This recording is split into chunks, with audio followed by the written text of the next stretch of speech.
This was one of our socialization outings to the hardware store. We were at Lowe's here, um, and you can see that I was just really keeping that reinforcement rate high anytime he chose to stick near me. And he did a really nice job here. I turned over here because I saw people were coming with one of those heavy, loud carts.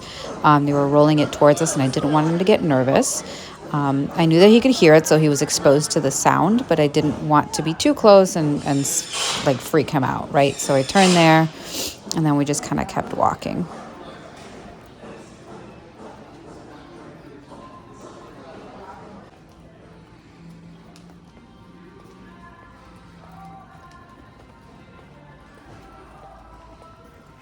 So right here, you'll see that he was starting to walk much faster than I was.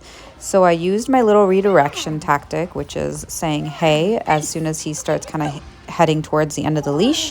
I turned around, walked the other direction, and then we kept moving forward.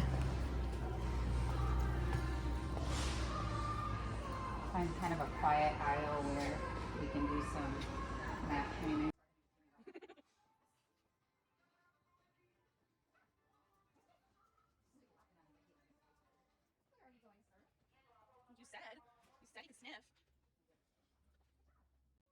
So here we found kind of a quiet aisle where we were wanting to work on some mat training.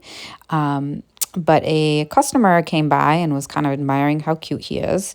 And she was asking questions. And so I told her she could totally kind of stick around and we would see how he did. And he did really, really well. She was talking to me, I was talking back to her, and he was sticking around, hanging out on his mat, just kind of waiting for me to give him treats, which is exactly what I wanted to see. What I want ideally for him or for you guys is for him to be pretty neutral around other people and around dogs, because I know you want to kind of be active with him and do a lot of things out of the home. And so that was sort of what we were working on here with him. And he really surprised me with how well he did. So that's awesome.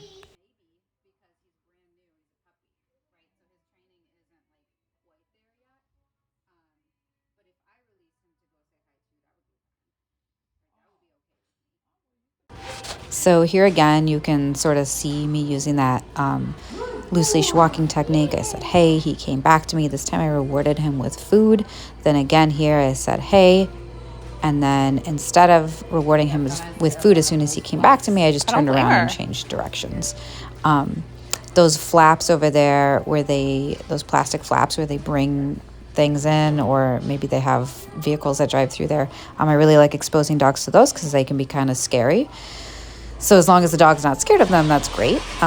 This too, I like to ask puppies if they feel comfortable getting on these carts because they are on wheels and they kind of move and they're kind of loud. And he had absolutely no problem with that. So that was great. Overall, I think he did really well in this outing.